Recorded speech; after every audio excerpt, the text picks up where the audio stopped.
काही चिंता. लोक बोंबलती म्हणून कमी वयात मुलीची लग्न केली. मला माहित होतं या अवलादी माया मला उठणार आहे. त्याला चॅलेंज सांगून दिलं लग्न मी याच्या लक्षात जनरल नाही बघ तुला काय.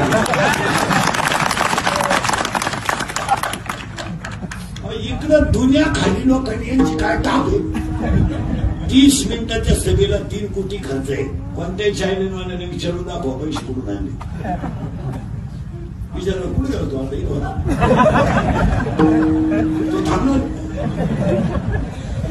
हा त्यांचं विचार आता हे पुढच्या महिन्यात का तमाशा सुरू होईल गावोगाव. विचार ही विकली गेलेली लोक आहे. ही का नाही माणसं आहेत खांब्या दिला इकडून काही मिळत नाही ना. मग मी 8 दिवस बोललोच नाही. आणि किती दुसऱ्याला त्रास देवा यालाही मारलेला आहे.